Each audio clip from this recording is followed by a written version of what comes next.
constituency is the largest constituency in Ghana in terms of population and in terms of land size. Did you know that?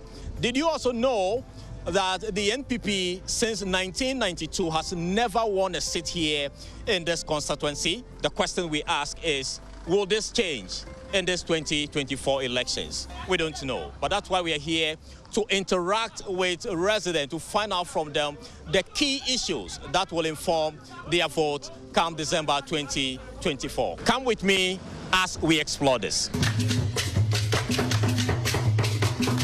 With me, the issues that will inform my vote are, you know, within last 2 years, our current president, which is His Excellency Nado, he came to this town and he told us he would like to build a hospital because we don't have hospital. Since 1992 that Rollins came to construct the clinic, we only have clinic. So we have health issues in terms of maybe when somebody gets maybe a big time injury, they just have to transfer the person to what's the name, Tema. You understand me? And that's also a big issue. So day in, day out, we've been having deaths which I think maybe if like we would have had the hospital being constructed, like we wouldn't be encountering all these problems. Before I vote, we need proper roads, and maybe we want to see our hospital functioning perfectly. Yeah. And also with our education system, I think the government is not helping the youth a lot, because most of the times we get a good student after writing their exams and they pass, they don't get opportunities, like maybe in terms of financial aid, they don't get. So maybe, let me say, those students, they find it very, very difficult to get to the top there. And also, as you are saying, you can see they are playing football. We have many talents. We have many talent that for the past years, this town, they have wasted.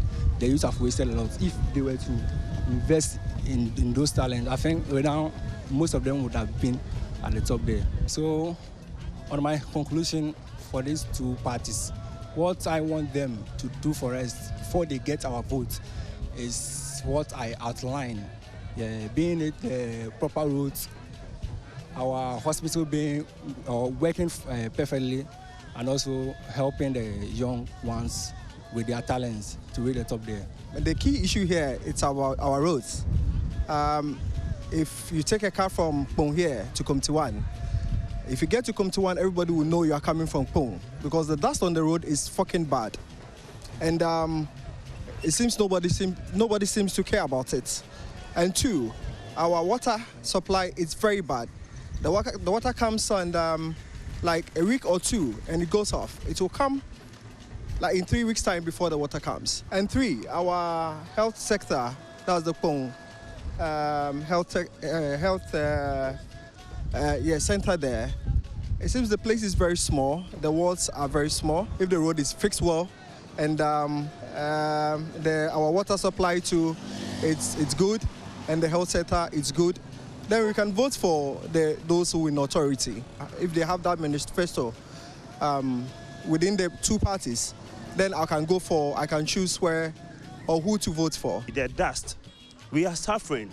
Actually, we are suffering. And you know what I can say is that because everybody knows that this constituency is for the NDC, because the majority they vote for NDC, and we've been here, and another MP will come without doing anything. So I think for now, we the youth here, we need somebody. We need a vibrant person. We need somebody who is very young. There is free education. We know that is good. But look at the young people. When they complete, I think, school, what are they coming to do? They've been going to here, they've been loitering around, smoking weed. Talking about youth unemployment, for Kpone Katamanso, we have this industrial area that is helping us more. But with the constituents, getting the job is very tough.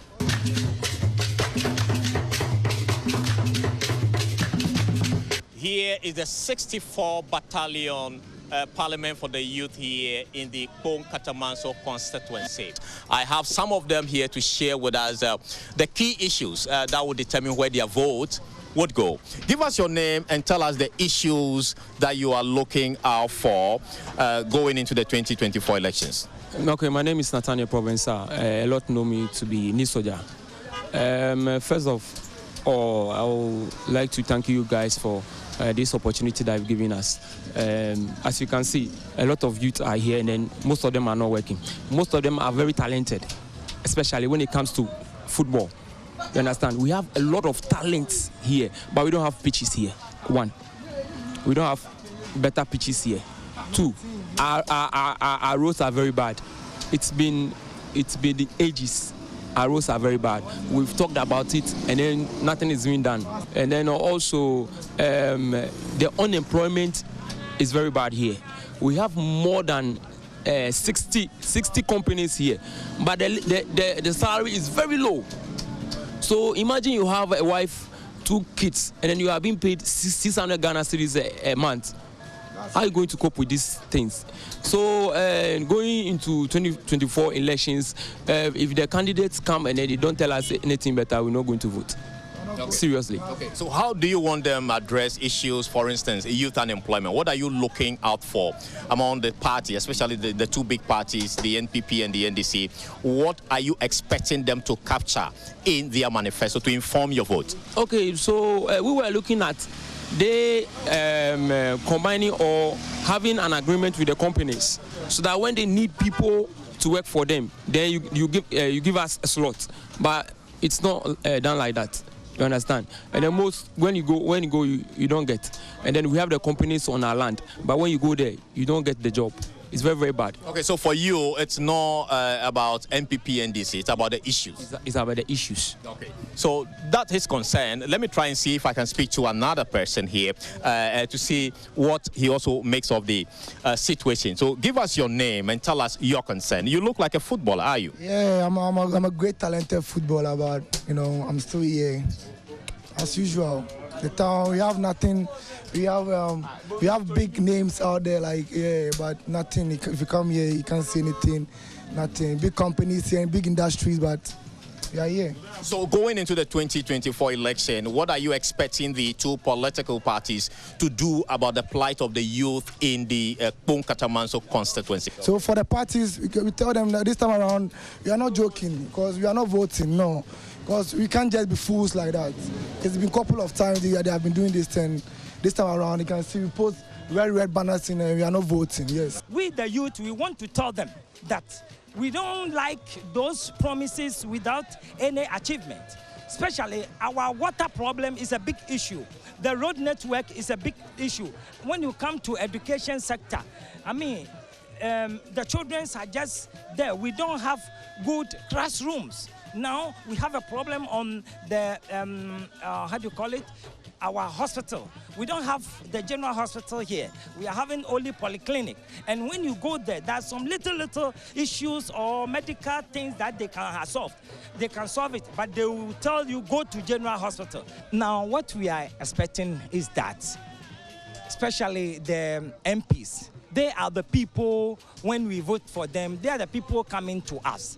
Good. And the ministers and the MCEs. So we are appealing to them that this year, we know it's a campaign time, or yes, election time. But our idea is whatever they are coming to tell us, we are not supporting that they will come and tell us their plan, but they should come to us so that we will tell them the problem, the challenges we are facing.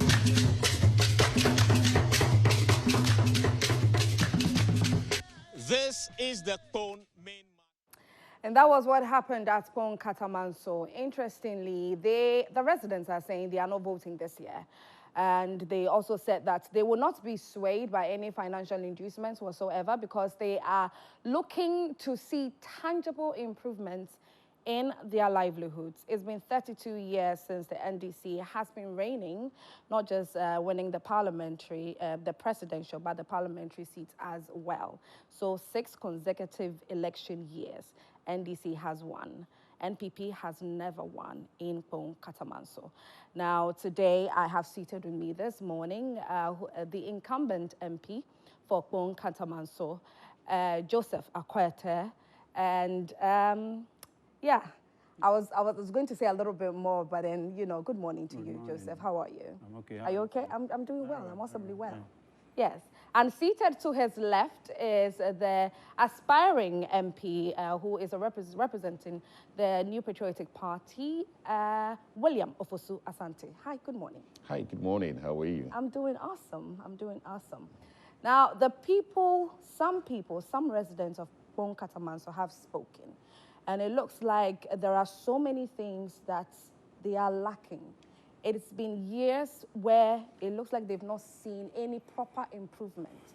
One of the main challenges that they have is the fact that they keep on having constant irregular flow of water, so there's water shortage. Not just that, their roads are very terrible. Now, I want to come to you, Joseph, first, since you are the incumbent MP. First off, whose responsibilities or responsibility is it to make sure that all these amenities take place? Thank you very much for this opportunity. I heard you saying that NDC has been on the seat for 32 years. Yes, 32 years. And it's like all the blame is being put on NDC. Yes. But to link this to the question you ask, when we talk about development, it's about a particular party or government in power. Yes, as MP, we have our roles that we are supposed to play when it comes to development, but we are limited. But it is a particular government in power that we are looking up to, because they control all the resources. Right. So NDC has been in power for 6 years as a government. Yes. No, 16 years. NPP has also been in power for 16 years. So that's how the discussion... A fair share? Yes, that is how the discussion should go. Okay. So that we know NDC 16 years what they did, and NPP 16 years what they did. Then we can be doing a very good comparison. Definitely. So then if you want a fair share or a fair distribution of the fact that this party has been in power, that party has been in power. So your party had been in power for 16 years. Yes. Now let's come to what you did for Kpone Katamanso. Okay, thank you very much. You see, when we talk about development, at our local level, it's about the assembly. Okay. So Kpone Katamanso, we were under TMA. I was then assembly member at TMA before we moved to Kpone. Okay. So when we moved to Kpone, a new district was created for Kpone Katamanso by the NDC government then, 2012. This will tell you the love or the concern NDC has for the people of Kpone Katamanso, because we wanted to see development. When we were under Tema, all the rules, good rules, were centered in Tema. We were neglected. So we were all hoping that, coming in of the new district assembly, there'll be development. So yes, NDC, since 2012 to 2016, we did some of the development. If I take education, we gave the people of Kpone Katamanso E-Block. Okay. We started secondary school, another secondary school at Katamanso, and teacher training at Katamanso. But after 2016, it was not continued. We built schools, one at Milichakpo, Niogli, that's school block, Katamanso, Sediasi, in fact, across the whole... When you say schools, that's in senior school high blocks, school? no, I mean... For basic schools. Okay. Yes. Okay. Across, scattered. Okay. If you come to healthcare, we also build some CHIPS compounds and health centers across Katamanso, Sediasi, Bichili, and other areas. When it comes to road too, we constructed some of the roads. Okay. For example, Zenu to Oyibi Road. Saki to Michel Camp. Okay. Now, these are some of the things that we did, hoping that when this government comes to power, they will continue some of the projects. For example, there's a road from Kpone to Michel Camp. We started that road from Michel Camp to a place called Adom Heba. We put asphalt.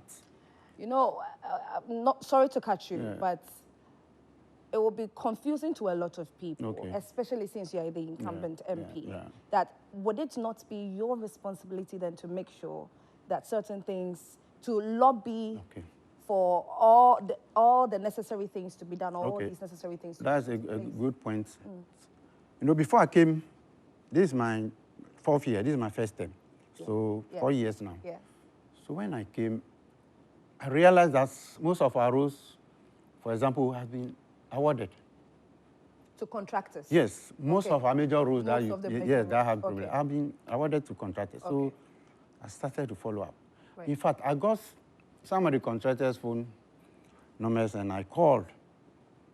But when you call, they will tell you, oh, next week I will move to site. Next month I'll move to sites.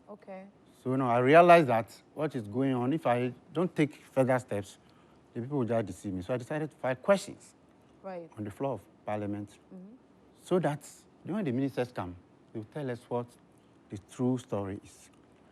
So I was lucky the Speaker also admitted some of the questions. So I asked the road minister, for example, the former road minister, questions on some of our roads.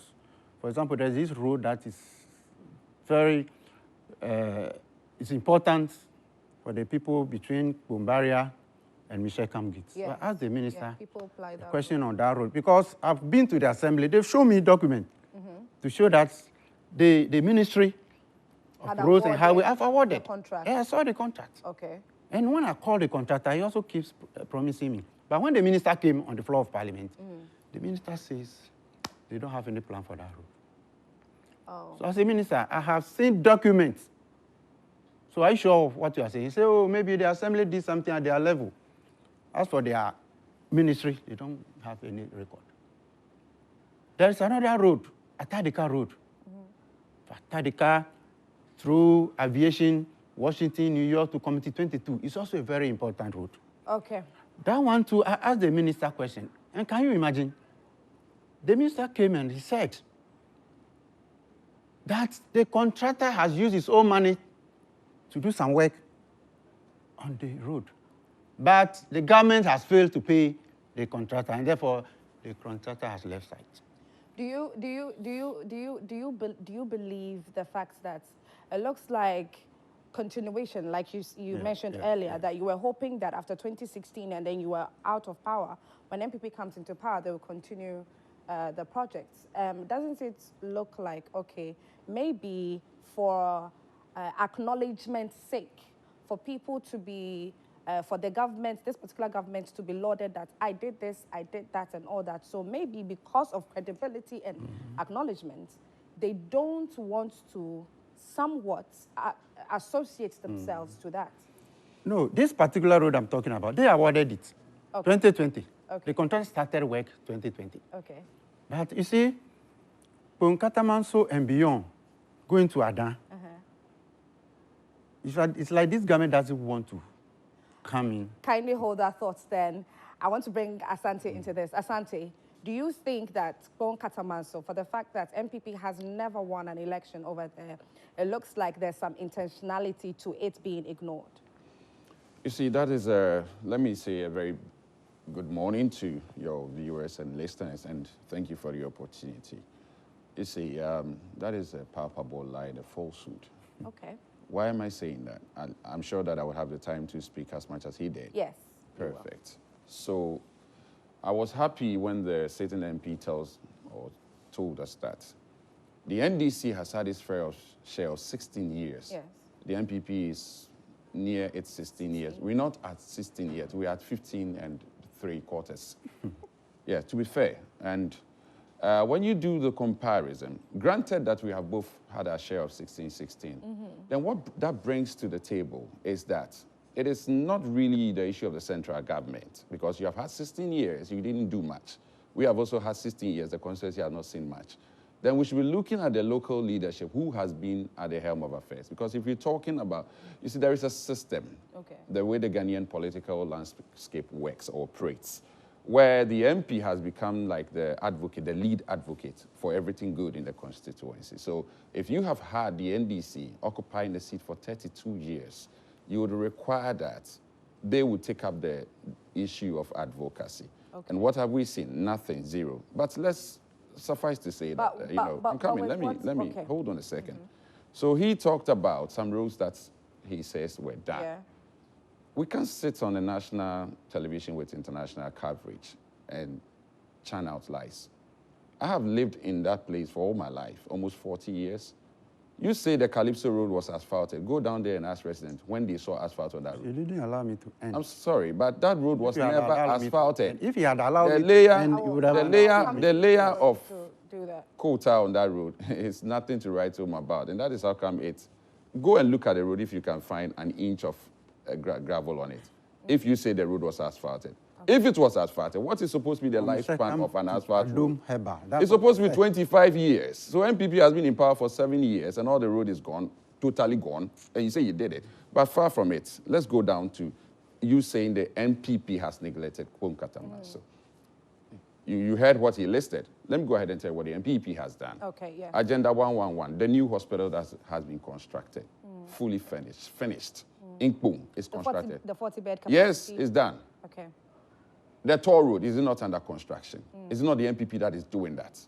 The motorway flyover, the phase 1, is phase 2 not almost done? Major connecting road, the motorway down to Aflao is under construction. Yes, it has halted, but the president has assured the constructors should be moving to site pretty soon. Look at the investment, the quantum of investment that the NPP has invested. The Agenda 111 has been done.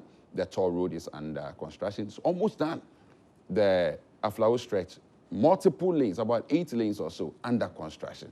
Then from the same motor runabout through to Akosombo, it's also under construction. We are dualizing. We started from the far back, coming to town. Then you look at from Dodowa Adenta Road through OEB, multiple lanes under construction. Asante, sorry to catch you. Let me take you back to the hospital. So it is recorded that Kpone Katamanso is the largest constituency amongst the 275 constituencies. Yes. And I remember that in 2020, when the president cut sword for the hospital to commence work, the main concern of the chief was the fact that 40-bed capacity hospital would not be enough for that, because they are not just large in land size, they are also large in population.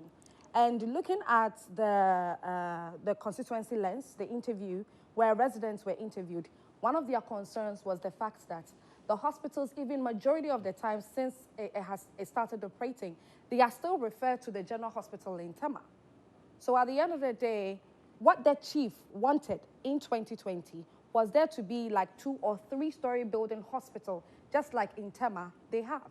So is there any plan whatsoever to do something about that? Because it looks like that is not enough for the residents. So that's a very good observation. So how about the government that has done something at least, compared to the government that is seeking to come back but didn't do anything? Okay. So you need $100,000. I say I don't have enough because we're sharing for 275 constituencies and I give you $40,000. Wouldn't you rather say thank you and ask for more? Would you rather say that it's not enough, so we should go demolish it? If the NDC had put up that hospital and had provided an ambulance, maybe we would have done the extra. Affordable house with it. I was even talking about the roads I was not done. Yeah. Having done the major access roads, then we've introduced DRIP, the District Road Improvement Project. Our machines are coming in, and we'll be tackling the inner roads. So if this government, which has committed so much in terms of the volume of resources committed to the constituency, you say we are neglected, then we ask you, what did you do? And you are telling us you built cheap compound. Cheap compound that I can even build with my own money. Please, let's elevate the politics. You mentioned it rightly, that Kpone Katamanso is the biggest constituency in the whole of Ghana. Yes. And we're talking about a government that has sunk millions of dollars in terms of investment, compared to your government that has enjoyed the vote for 32 years, but didn't even give us up to $1 million investment. And you say that we have been neglected. The NPP has neglected Kpone Katamanso. Where is that coming from? How infantile can the argument be that you say the government that has constructed all these multiple lanes, brought in DRIP, brought in an ambulance, built the hospital for you, you say that government has rather neglected you? I can't get it. And maybe you should help us understand this because it doesn't really add up.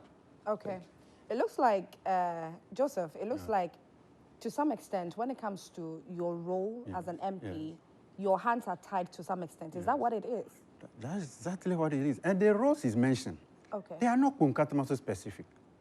They are Flower Road. It's a road from Temaran about towards Aflawo. It just passes through the constituency. So you can't use it as an... But I thought you said that the stretch has been neglected. No, yet that's you are not what putting I the mean. road. I am talking about... I'm talking about... Akosomo Road I talks about. It runs through the constituency. But it's not the government that is doing it. No, we are talking about Kpone Katamanso. Now, let me come back to the road that he's saying it was not asphalted. We started from Misekam Gate towards Bumbaria. We did asphalt up to a place called Adom Heba. But because there was a bridge that we needed to construct, we wanted the bridge to actually dry up before we continue with the asphalt. So we did first coat. But when they came... That's the layer he was saying. No. There's nothing about. We did first coat. But when they came, they allowed the first coat to go back. But the one that we did, the asphalt, is still there that anybody can see. You see, when I say that we've been neglected, you should take it and understand. There's no major road or any road in Kpone Katamanso these people, when they came, they have even touched. There's another road from Zenu to Oyibi. We did asphalt up to Katamanso. When they came, they also left from Katamanso to Oyibi to go back. When I asked the minister, you know what he told me? What? He said 95% of the work complete. Meanwhile, when you go to the ground, nothing. The roads are bad. He's aware. I want to take back to you saying, you admitting to your hands being tied in all of this. How then do you have, how then do you gather the courage, if that's how I should put it, to still stand before Ghanaians and promise them that if, when voted into power, this and this is what you're going to do for them? You know one thing, as I said, development comes through governments. So the NPP governments have shown that they don't have Kpone Katamanso interests at heart. So my party, NDC, is the one we are looking up to. To come and do the needful. Look, in our time, we bought grader for the assembly to be grading our roads. So once a while, you see our roads being graded. But these people came to power, they ran the machine down. That is why most of our roads are bad. And I'm happy to state that NDC in our manifesto, we have what we call Big Push. That is $10 million fund that we are going to establish that will help us develop our various areas. The assembly has all the resources. Ask him, our roads. He's talking about DRIP. Do you know how DRIP came about? In Parliament, do you know how it came about? As if it was a project of the NDC. No, do you know how it came about? I am an MP. I sat in a meeting that decided on that DRIP coming. So are you arguing that it's not an NPP project? There's no NPP project. This one, let me tell you, My goodness. the local government in Parliament, they initiated this thing that we are talking about. Maybe DRIP should have been commissioned by President Mahama, and then we would understand. Why have you waited for all this long? But 3 months to election. Now before you think, I get my turn to speak as much as he has spoken. Now before you think so, that something should be done on our roads. People are looking for solutions, and this is what it has been done. It has started. As I speak to you, they are distributing the machine. Ask whether Kpone Katamanso have their share. Yes, ours have come. So Asante, I remember that in the interview you mentioned for the Constituency Lens interview, you mentioned that in a space of 4 months you have facilitated the commencement of some projects being done in relation to roads especially. So I want you to throw some more light on that. Okay, so since it's a discussion, I'm pretty sure that it's okay to set some things straight. Yeah. I mean, we have a sitting MP accusing the sector minister of falsehood, things that we don't have evidence to establish that he did really say so. You have the MP who sits on national television. They are here. I'm sorry. Can I have my 10, please? Greatest of respect. Okay. But I say I'm lying. So these are... Please, can I have my 10? So, you say on one breath that the government is not responsible for projects. It is the assembly. On another breath, you say assembly is not responsible. It is the NPP government that has neglected. What is it? This goes to establish the confusion in the head of the leadership. Because if indeed you want to represent the people, you ought to know how to navigate the waters to get us what we want. Don't forget, Ghana has not had everything that we need. And so whatever is coming, that is what we are going to share. And then we come back to, you say that DRIP is not really an NPP project. Jesus Christ. If the NDC in the 16 years had procured an ambulance, had built a hospital, and had brought in DRIP, the NPP, the resources we are committing to all the things that we have done, that chunk of resources would have been used to upgrade and to do better. You didn't do all of that, and therefore we have had to take it from the scratch. The hospital thing you were talking about, the chief was not asking for a bigger hospital. He said that let's optimize the use of the land and go up. And go up, yeah. Yes, so let's put it straight. He didn't say the hospital was not enough. He said, let's optimize the use of the land and go up. And don't forget, we have a polyclinic. You are adding on another hospital. We are close to Tema, where you can access all other, what do you call it? That polyclinic. Can we have a civil discussion? Who built the polyclinic? Joseph, I'll come to you. Good. So, come back. I have demonstrated that the NPP has done so much for the constituency because we know roads open up places, true or false. So if we put in all of these roads, they are Kosovo stretch, so that, yes, we don't have, look at the stretch. Kpone Katamanso, NDC. Shai Osidoku, NDC. I think Akosoma Sojama, NDC. Yet the NPP has put in this road. And you say that we have neglected the stretch. Look at the stretch of Aflawo. Kpone Katamanso, NDC. Ningo Prampram, NDC. Sege, NDC. Ada, NDC. Yet we are doing 8 lanes. Look at Adenta, Dodoa. Adenta, NDC. Kpone Katamanso, NDC. Dodoa, Shai Osidoku, NDC. Yet we are constructing the road. And you say that we have neglected. What else do you want? And on top of it, we've brought you equipment, 8 of them. Go to the assembly. They are packed there. They are coming in. Today, I'm told the grader will come in likely. And you have all of these things pouring in because the central government is doing well. Who facilitated all these? I wouldn't be surprised if he even tells me he did all of that. So who is behind The MPP is doing it nationally, and we are not neglecting any constituency. So in the wisdom of the leadership of this government, when they are bringing in things, when we brought in the ambulance, it was every constituency getting it, plus a buffer. When we brought in free SHS, it was everybody. When we brought in National Health Insurance Scheme, it was everybody. Now we've brought in DRIP, it is everybody. And you sit here and say that the NPP has neglected a certain constituency. Please, governance is serious business. Right. We cannot reduce governance to petty talk and, excuse a blame game. You are the sitting MP. By this time, we expect you that you should be accounting for what you have done in 4 years. That you sit here and you lay blame. Listen, where the world is now, if you sit back and you want to complain, you have all the reasons in the world to complain. Yet, I was born into a poor family, very poor. But I could not tell myself that, or I can't tell myself that I'm poor, so I can't make life happen. Today, I am becoming the MP of the biggest constituency in Ghana, even though I was born into a very poor home, where I couldn't pay my school fees. So if you sit here and you give all the excuses why you have failed in 4 years, then it is embarrassing that you stand as a competitor, that you should be contested, you should be voted for to become an MP again. So what if NPP wins the election, which inshallah will win?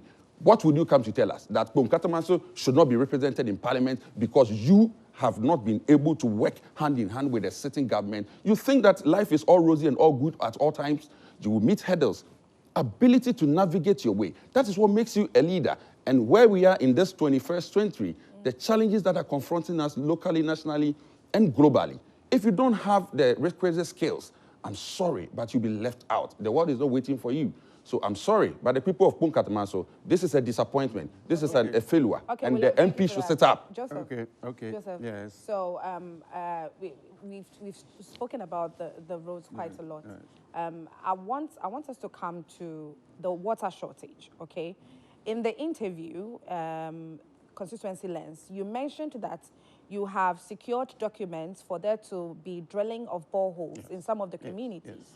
Okay, so with that in particular, how long did it have to take you? Because, I mean, your hands have been tied for a while, so... As I can tell you, that they've come to the ground. Okay. They have dug 3. But the challenge we have is that they realize that the water, there's salts in the water. So they've sent the report back. So I speak to you, Kubekro, 1 is there, Adigon, and Apollonia.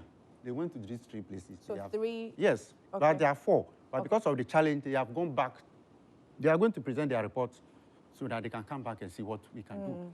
It has happened. I've supplied polytanks to communities. And even on this water issue, the same way I followed up in Kpone, for example. So I still have to bring in the minister on the floor of parliament. Because these people, when you deal with them, they don't tell you the truth.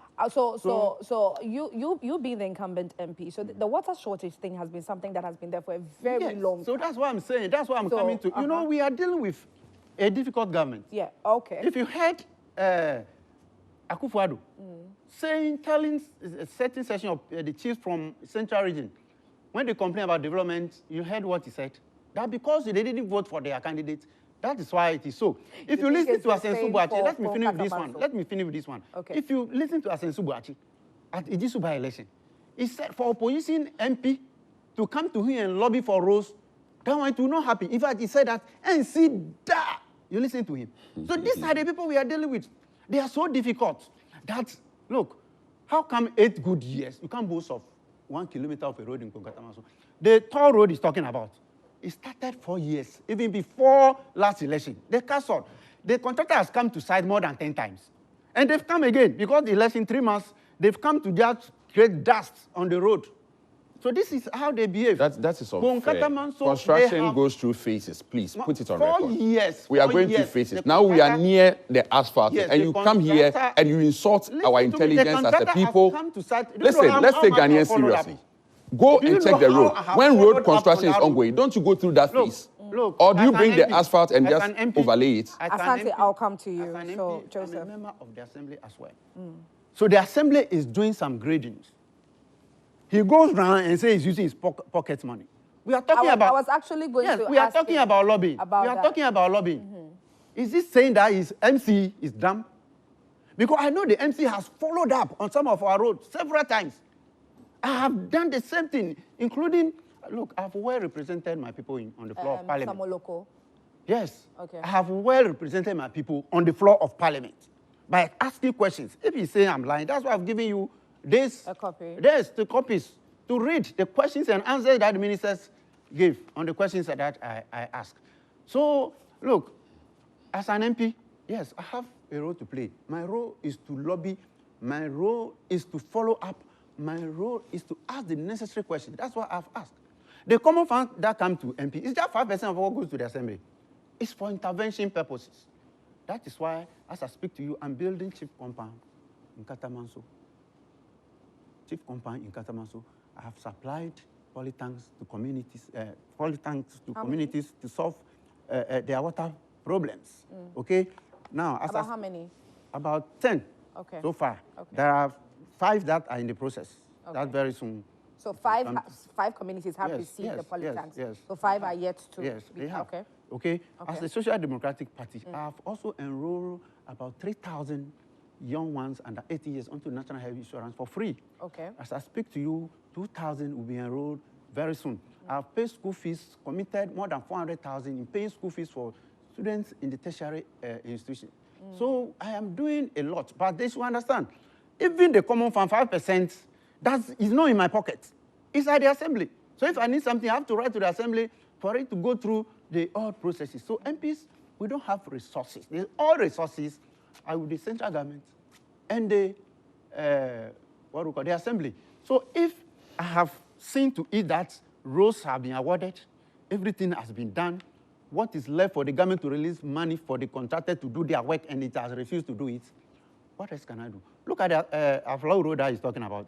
They came to site a long time ago. So it seems like there's nothing more you can do if funds are not being released for the Yes, what can you do? Place. Yours is to follow up. So what I do is to doing the keep following up. But it's still not working. Not working. And people think that I don't make noise.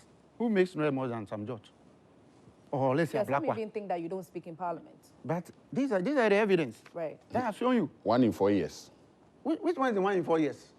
Do you know how Parliament works? I'm sorry, but you it's 1 don't in think 4 years. you don't think Parliament. You just come. You have to at least study. Parliament. The more you stay in Parliament, the more you learn, the more you have the opportunity to present issues. For example, Parliament works mostly based on committees. If you go to committee meeting and I share my ideas, when we come to the floor, when there's time for to debate budget, leaders give names of who the people that will debate. They give the name to the speaker. So the speaker will mention one from here, one from the other side. That's how we do it. So don't think that Parliament... hold that thought.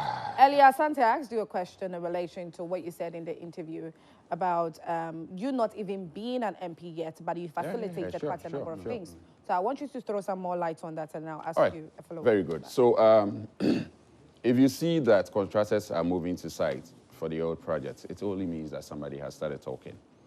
I'm happy that on one breath, he says that the Assembly has done nothing.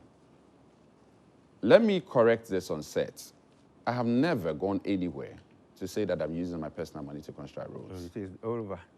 It is all over. What I'm saying is that there are things. Urban roads came to do some grading because we made the necessary concerns heard by the people at the Hub of Affairs.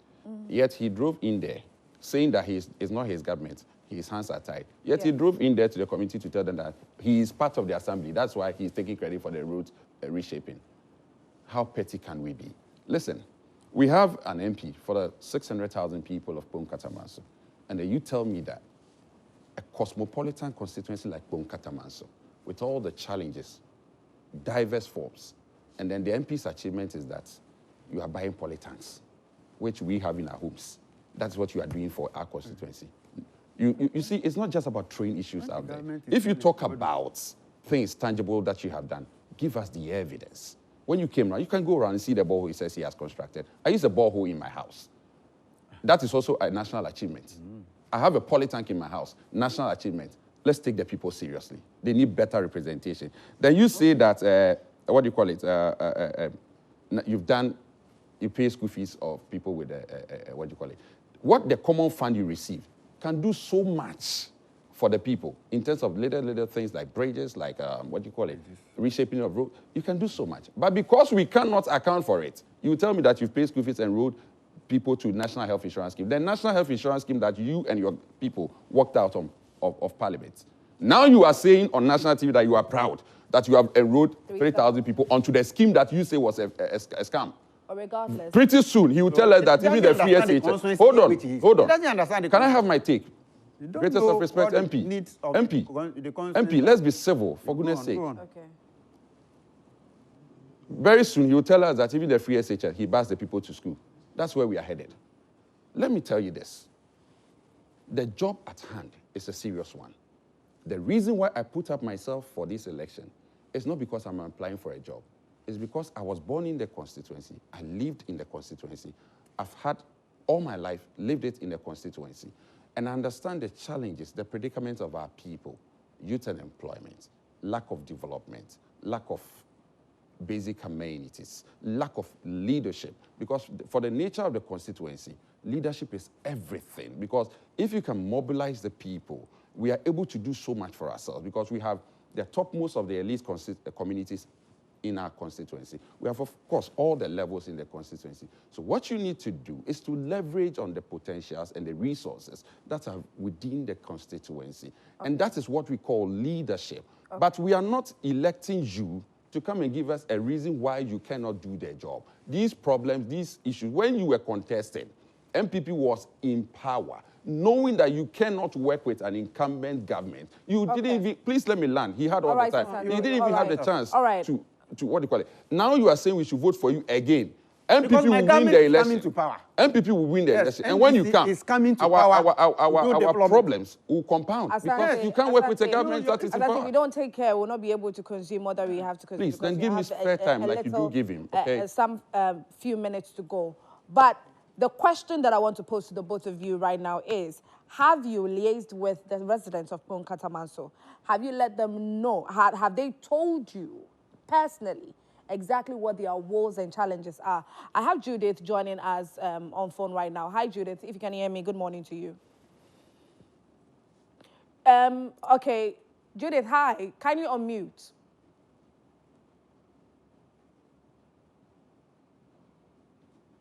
Can you hear me? Judith, unfortunately, we can't hear you. So if you can unmute so we can get talking. All right, so we'll come to Judith again. So now let me just, Joseph, answer the question, please. The question again. Yeah. So the question that I asked, have they personally, the residents personally told you what their woes are? Because in the video, we also saw market women having issues of shed. Yeah. They don't have enough sheds in the markets. They don't have enough drainage drainages to, you know, to drain, especially when it rains. There's flooding here and there. They lose properties and all that. So what really has been the things that they have told you personally? Yes, some of the things, we've discussed them already, is the road and water. Okay. That's a major issue. And jobs. Jobs. See, I heard someone on the earlier video saying that we have companies in Kpone Katamanso. Yeah, over 60. I have visited all the companies, the free zone. The companies are in our constituency. I've visited them and requested for slots so that I can also support my people. Some of them have responded, especially Zonda. There's a company called Zonda. They gave me the opportunity. I sent people there. They are working there. But some of them, too, the salaries are low. So when you send the people, they don't really keep them. They withdraw. Also, because of the challenges, economic challenges that they are faced with, they find it difficult to even employ more hands. And another area... So the challenge is not that they are not employing the youth of Katamanso. No. They can employ, but they are facing economic challenges. Yes. Within the companies. Currently. So there are no job vacancies. Yes, so they are not able to. And even the job vacancies, they are not paying them their work. So when we even send some of the constituents, they come back at the salary, because of the salary, they are not able to continue. So it's not as if I've not done it. Secondly, you know, this apprenticeship training is something that I've gotten involved very, very deeply. And I support them with machines and other things so that they can also get something to do on their own. So job is something that is really, the youths are really interested in when it comes to Indeed, even with the interview, you could tell that there's something that is on their hearts. I'll come to Asante to address that as well. Morris, who is the assemblyman of Kpone Katamanso. Hi, good morning. If you can hear me, kindly reposition your phone. Take it down a little. There's too much space from your head top. Yes, great. Thank you. And unmute so that we can talk. Hi, Morris. Good morning. Yeah, good morning. How are you? I'm doing awesome. How are you? I'm fine. Okay. I believe you've been following the conversation so far. Come again? I believe you've been following the conversation. Yes, I did. Okay. Now, I want you to help us highlighting some of the dire challenges that Kpone is currently facing as the assemblyman. Yes, prevalent among the challenges are the road networks, which are in very bad shapes for now, and water as well, sanitation as well. Now, when I became assemblyman, I realized that there's a school, TMA Primary School, in my electoral area, which doesn't have a toilet facility for the pupils. And when they are pressed, they either go home or they jump to people's bushes to make themselves right. And I have to follow up to the assembly, hoping that things will change. But it has never been attended to. Currently, we have a bridge caved in my area. I wrote to the assembly. They have never come to see the situation, even assess it, let alone coming to do something about it. We are planning a very hefty and sound demonstration soon. I don't know how we got to this stage where we have to believe that the MP is supposed to be the prime developer for the constituency. I know, for me, I work with the assembly, so I know that assembly is supposed to be doing some of these things for us. A lot of the times when the MPs, when the MPs are vying for a position, they make all these promises to the electorates, and the electorates become, they anticipate all these things to happen. So why is it that now it looks like it is not the responsibility of the MP to make sure that all these things take place, but rather the government in power? That is correct. You are right. And that is where we have to take the conversation to. Our MPs must let people know from the beginning that these are my responsibilities. And if I come to power, expect me to do A, B, C, D.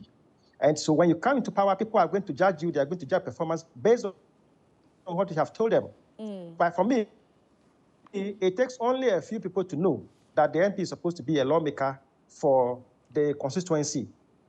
You understand me? And so I take the blame to the MPs who, because of they make all these promises, say a lot of things to the electorate, and later they all promises, and later they turn away. But I do know that responsibility for road reshaping, development, and all school things are supposed to be the job of the assembly. And that is where we are taking the conversation from. And so, yes, the MP will have a role to play, but we expect that the assembly also comes out who have the funding for development will come on to do. I don't think an MP's common fund is able to construct 1 kilometer of a road. I don't think so.